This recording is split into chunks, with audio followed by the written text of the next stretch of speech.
I would say si Mommy. Very energetic siya, full of life, very go-getter. Ilan kilo? If she has something in her mind, she goes for it. Yung sili, pangsigang. Gabi di masili, Twek. Ha? Ilan? 800.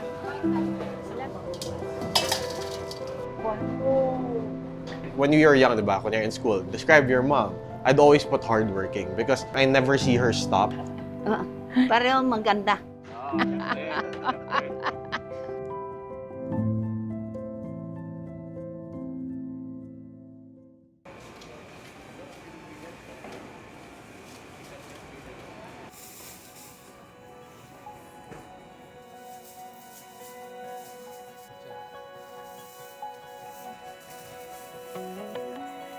Ay, supot lang. Maglagay. Yung lang, limahan.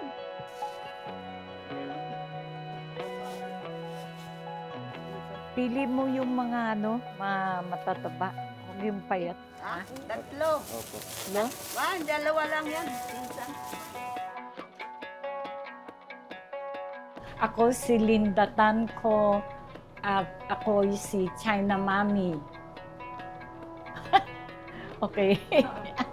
Dito na siyang siyang pango. So yan, di ako 1 kilo lo eh. Ano, 2 kilo lo. Kilo mo. Wala yung medyo payat. Tuwing maaka nagigising sila, hindi pa, punta na ako dito, sila sa akin, Ma'am, maaga pa, mamaya pa. Hindi, titingnan. Kaya sabihin nila, yung kalikot daw ang katawan ko. Hold it. Isang, baka insula eh. Isa. Ma-traffic eh, kailangan maaga ka punta, balik maaga din. Okay.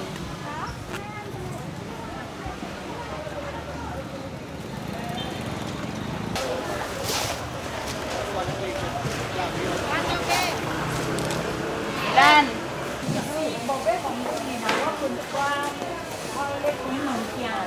May kay ko. 唔得會唔得，我無上能唔制啊？ sige. 好。 Okay.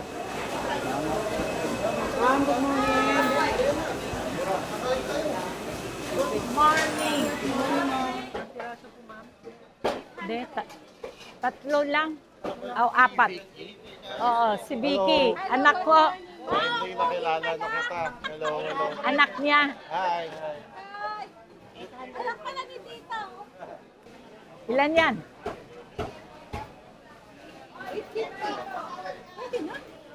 Masyadong malaki. Magkano ngayon? Ha? Mahal naman. Marami ng 800. Sige. Kuya, marami ka pa nito? Maglabas ka nga, kuya. O, linis mo mabuti. Ayusin mo mabuti, ha? Ikaw pa ba? Ikaw pa ba? Nililinisin. Vicky, si Vicky. Saka yung Chinese na kanina, punta natin. Yan. Kasi kung ano-ano gusto ko, nakahanda na yan. Mabilis. Magkano? Di ba kahapon na kumuha ko? Ano lang. Isa-isa. Hindi, ano mo muna. Yung malalaki, bigyan mo na lang 5. May malaking bangos? 4 mo gawin. Daing mo.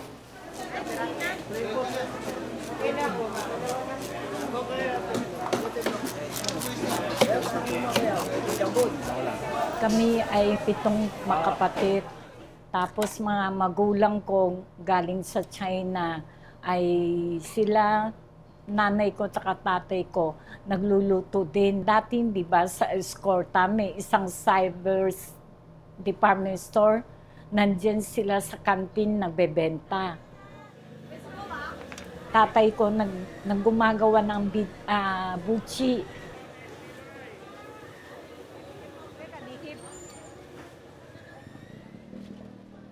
Di si Quỳ Tiam cao Quỳ Tiam có cải công. Ok, tô xa. Ok. Đại ơi là kêu. Tapos mahilig ako, pagpunta ko sa abroad, nabibili ako mga Dipro cookbook, ganyan. Tapos inaaral ko. O, tapos tayo na sariling magtimpla, mag-ano, di ba? Hindi naman pwedeng palagi yung basa mo sa ganyan, tuturuan ka ba ng totoo? Hindi. Tayo din ang sarili mag-ano. Ginagawa ko experiment, pinapakain ko sa mga anak ko. Kung masarap, masaya ako. Pag sinasabi niya, Chinese saboho, ibig sabihin hindi masarap, nakasimangot na ako. Ayoko na magluto, sinasabi ko sa kanila.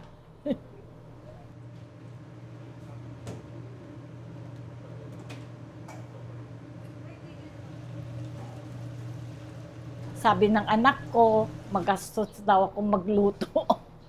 Kasi mga ingredient ko, binibili, mga pang high-end eh. Baboy, isda, crab, hipon. Mahilig ako sariling na isang linggo pumunta ng palengke dyan sa Arangke. Ay,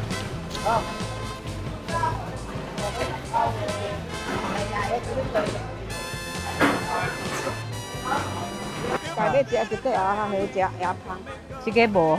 Hakaw, kapige. Kaya nang lay ho ba? Kasi minsan yung mga isda, kailangan nandiyan ka. Aktor, nakikita mo, masariwa, bibigay sa'yo. Oo nga, minsan nagagalit mga anak ko. Ba't ka pupunta? 800 ba yan? Dagat ba yan? We'll call the suppliers na lang and let the staff do it. Hindi mo na kailangan ganyan. But, again, medyo kiti-kiti si Mami, hindi mo masastop talaga. Sa akin ba yan?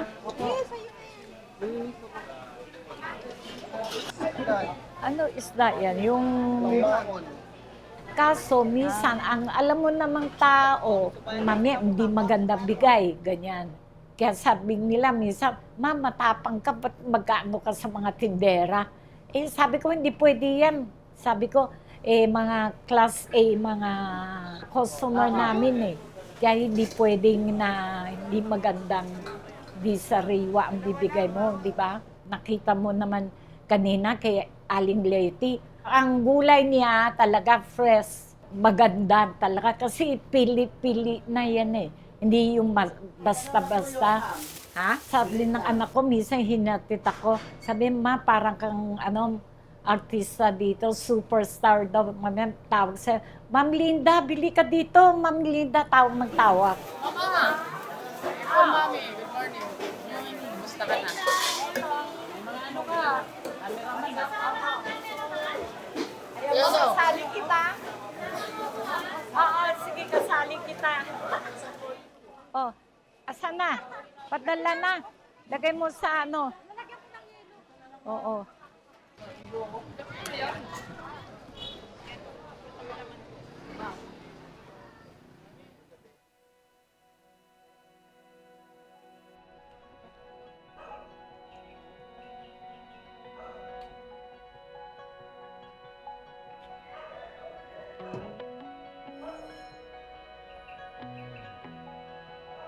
Hi, hello.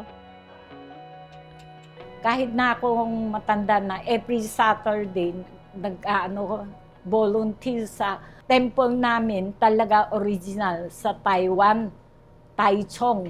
Kaya madami mga Pinoy nag-aaral dyan, yung meditation, nag-aaral. Tuwing Sabado, mga estudyante, mga 80 to 100.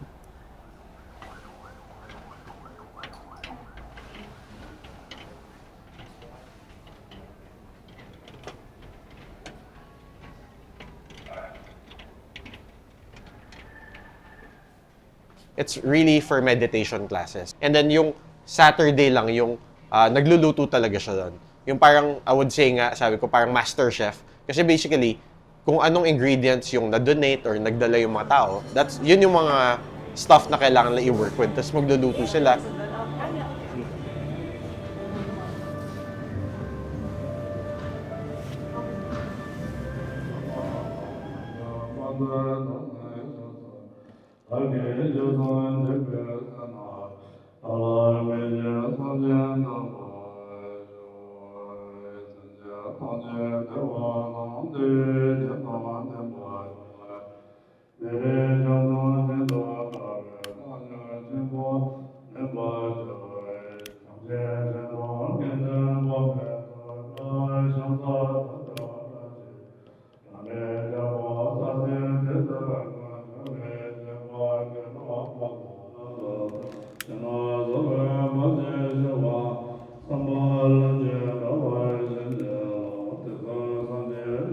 They usually do travels. Parang travel group sila. Whether temple or not, they go to like Taiwan, they go to China. So parang excursions talaga. Kasi nga my mom loves to find new ingredients and new stuff to cook. So I think travel really supports that din.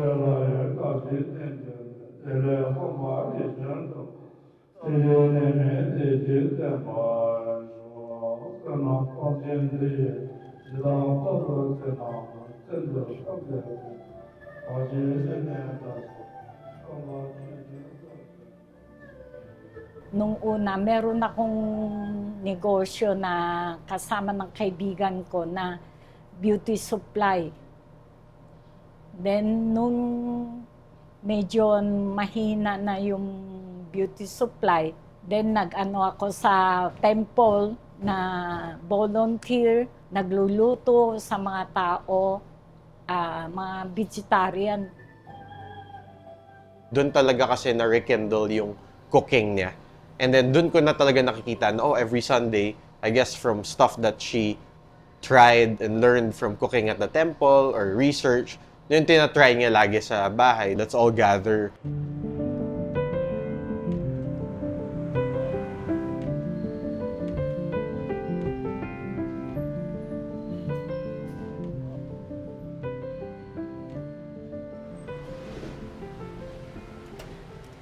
Yan, kunin mo na sa loob.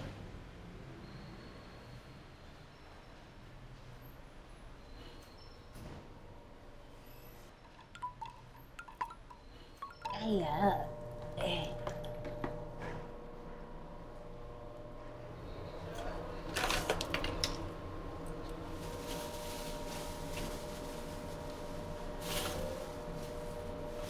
Saka maghugas.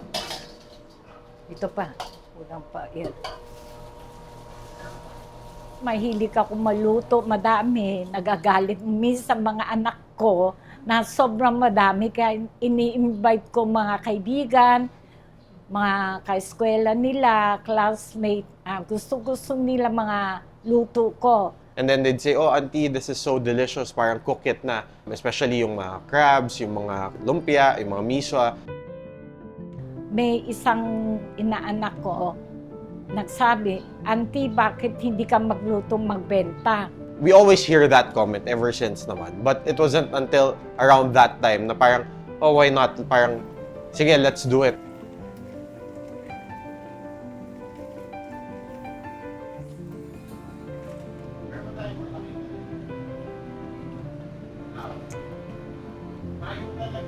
Okay na. Okay na.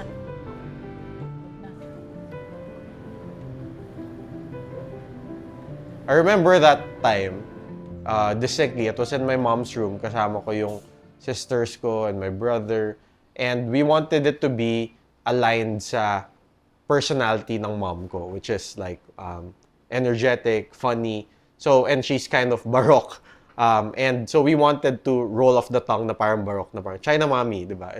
It's funny when you hear it, and at the same time, it describes perfectly what she is. She's a mom who loves to cook, and she really brings out her Chinese heritage. So that's why China Mommy was born. Kaya minsan papunta ko, ay, ikaw ba China Mommy?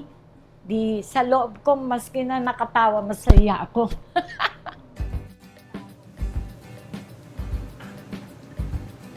Kasi we started with just 6 to 8 dishes. Our initial menu was just the lumpia, the miswa, the fortune bags, the 2 crab flavors at that time, and the prawn dish.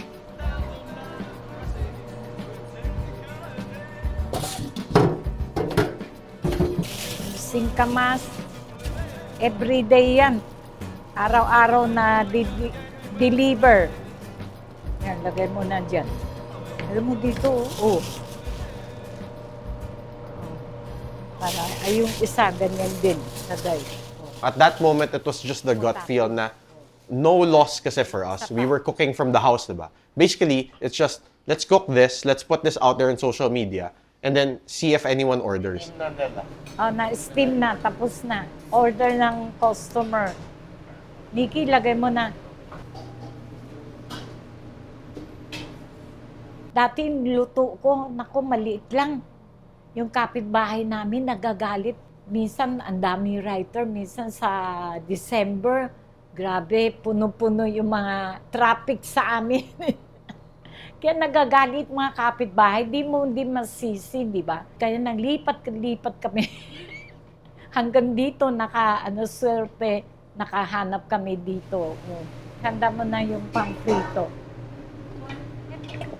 Ayan lang. Ayaw mo malaki?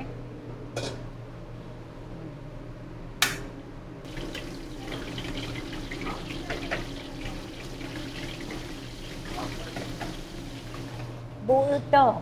Buo ba yan? Yung lumpia galing sa mama ko, recipe. Yan, dyan kami nang umpisa. Nakilala kami. Sabi ng nanay ko, ang lumpia, isa-isa ginigisa.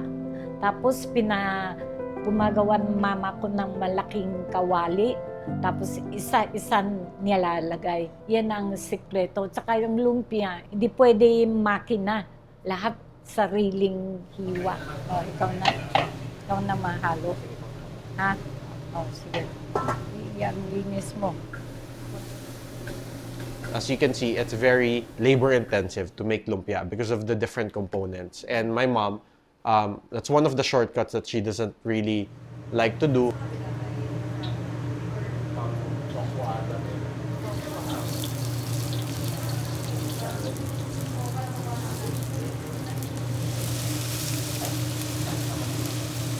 Hindi pwede tayo mahal.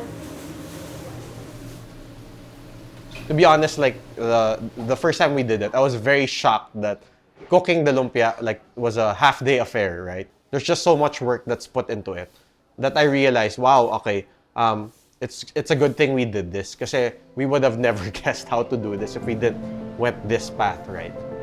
Ano yung sa kahilo?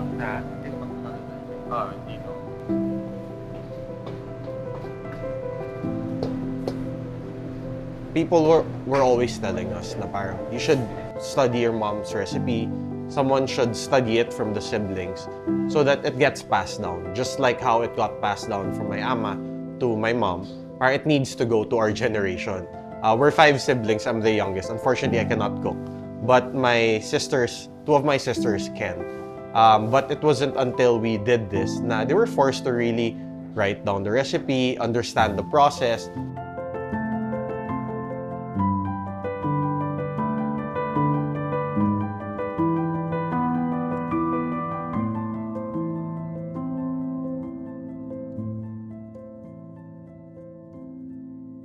I think we took my mom's cooking for granted. For the longest time kasi, kala ko, all Chinese families have these dishes at home. I wasn't convinced that the lumpia was anything special. I knew it was delicious. I love it. Everyone has that. Parang, why would they buy from us? Lahat nagluluto ng lumpia. Tapos yung nag-start kami and people started buying and then started giving their comments. Parang doon ko lang na-realize, hindi pala. Parang, yung mom ko lang pala yung talagang nagluluto ng ganon. Parang hindi ganon kadami yung families. Even yung mga simple home-cooked dishes. Yung crab, galing yung si Oliver, nasa Thailand siya. Pumunta kami, dinalaw ko siya, kumain kami. Sabi ko, madali lang kasi sa Pilipinas, mas madami tayo mga coconut, gata. Mas masarap kaya ako nagluto dito. Sabi ni Oliver, mas masarap daw luto ko kaysa Thailand.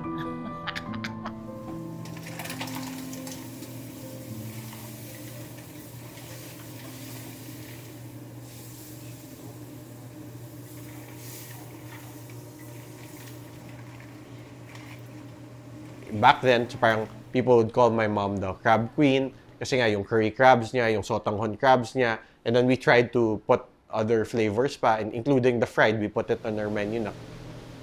I think what makes our crabs different, we always pick the bigger ones. Kasi nga sabi ni Mommy, parang ang dami mong effort, maghihimay ka, tas hindi sulit ang konti-konti. So we use the export quality mud crabs na blue kasi yung meat niya talaga sweet siya.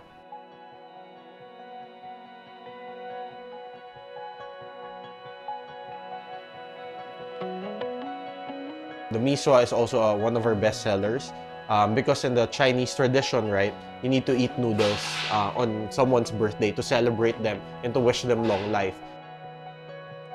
Whatever your state in life is, whether bongga or hindi yung handa mo on your birthday, make sure you have noodles. And in Chinese tradition, you always do have miswa, and it's usually dapat makain siya before 10 a.m. And what makes our miswa different is traditional recipe talaga siya ni Mommy, na coming from our grandparents din.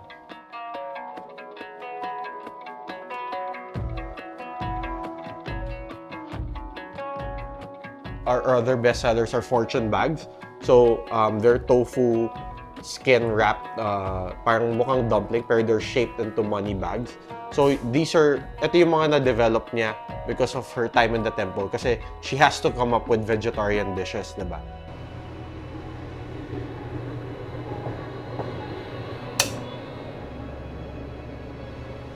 Popcorn. Oh! Wow!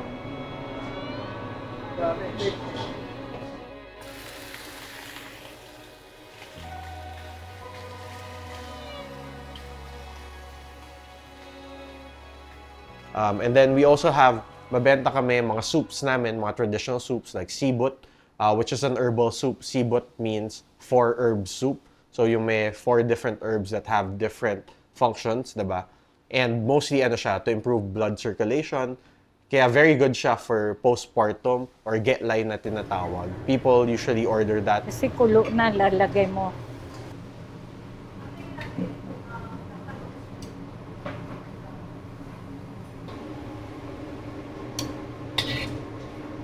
For example, a simple makut soup. Makut is basically a pork bone soup. So I guess siya, nilaga, diba, na Chinese style. When we started offering it, kasi nga we were trying to think, what do we sell na baka you can't just buy anywhere from the market na yung mga home-cooked food. Lalagay ng makot 4 ng piraso para ng tamis. We would receive comments from mga amas and mga moms na, oh, you know what, if you didn't sell this, our kids would have never tried makut, which is so basic for us, as in our generation na, diba?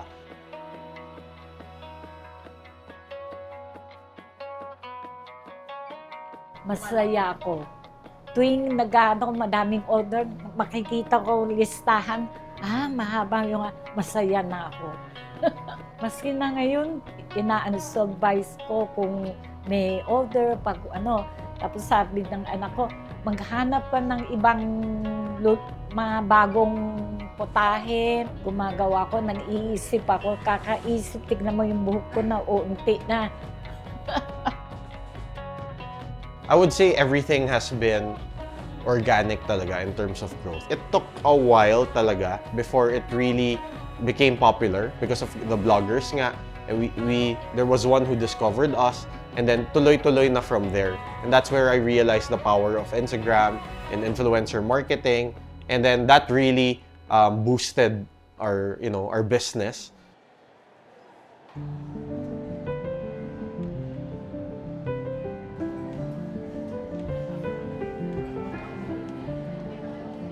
I guess our biggest leap in terms of growth naman, to try something new, came from si Mr. Charles Pao, the owner of The Grid.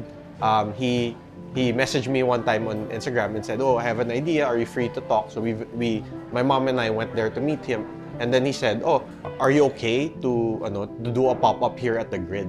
Right? And kami, oh wow, this is a big thing because first, it's very different from what we're used to. Nasa bahay lang kami and everything, but at that time, we're gonna finally, venture into the retail space. Since it was a pop-up, parang not much risk. We tried it out, and then after the pop-up, we were quite successful and the grid offered us like a permanent space there.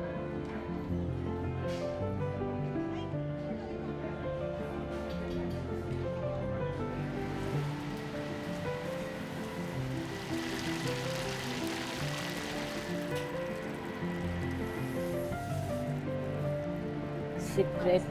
Kasi sabi ng temple na Buddhist ng kailangan pag gusto mo isang putahe masarap, kailangan nasa puso mo masaya kang magluto, saka masarap lalabas. Kaya yung mga tao ko, sabi ko, huwag kayo magsimangot, aga-aga, huwag kayo magdadabog, ganyan. Hindi, totoo yun. Try ninyo magluto.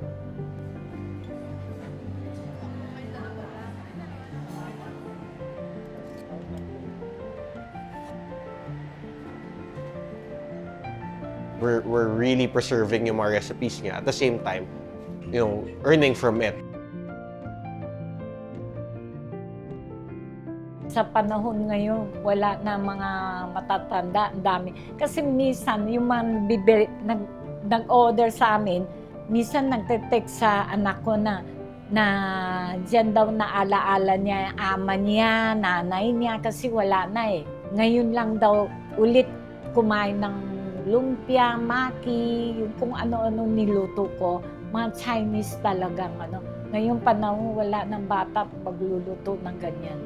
Minsan naalala ko mama ko, sabi ko, talagang siya nagluto ng mga pagkain. Natuto kami sa kanya. Being Fil-Chi, I personally never felt, I never thought about it before. Why? Because we grew up in a predominantly Fil-Chi community here in San Juan, right? And then I went to a Fil-Chi school, so most of the people around me were Fil-Chi. So parang I didn't feel anything special or different. It was only until college, I went to UP kasi, and where I'm probably 5% of the population.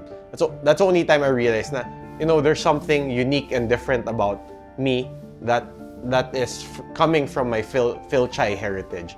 Only until we started China Mommy, which made me realize yung mga nuances na kunyari, yung sa food, na ibang-iba talaga yung culture, yung home cooking sa Fil-Chi family. Iba talaga yung mga dishes. Apart from producing food, we really want to revisit yung mga lost recipes na, o yung mga old recipes. So, we're trying to push ourselves harder to offer more Fil-Chi traditional dishes. She's still very much involved, as you can see. And I think it's good because it keeps her young. She really goes to the commissary early. She wakes up early. She goes to the market, to Arranque, all the way to Arranque, and really talks to the arsuke. And then she goes here. Although before kasi, siya talaga nagluluto lahat. But ngayon, majority, I would say 80-90%, our staff are the ones cooking na. It's just my mom, nagmamando siya, nagche-check siya, na are you doing this right? Are you doing this the way I taught you how to do? Are you taking any shortcuts? She hates that eh.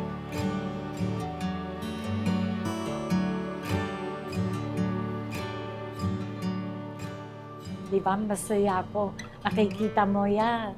Yung negosyo mo, diba, umuunlat. Yung madami nag-o-order, masaya ka na. Kaya sabi nila, sa bahay ka na.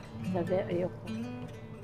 So I think my mom's favorite part with China Mommy is the compliment she gets. Si Mommy kasi, she enjoys getting compliments talaga, praises. But more so, pag may mga nagko-comment na talagang nag-bring back ng memories yung pagkain na kinain la from us. Yun talaga yung I think na pinakamasaya siya.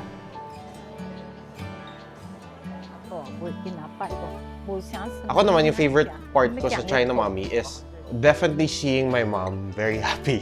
Feeling ko kasi nagka-new life si Mommy na masaya talaga siya. She was a businessman. She's very hardworking, and that is a beauty supplies industry. Yung purpose nun was to raise a family. But ngayon, with China Mommy, I'm seeing her na she's doing this for her passion talaga. And happy talaga siya. And that makes me really, really happy. Gabi, wala. Pareho maganda. But now, I saw na at 70, diba? Parang na-achieve pa niya yung gusto niya talaga mangyari. Ayun. Wait lang.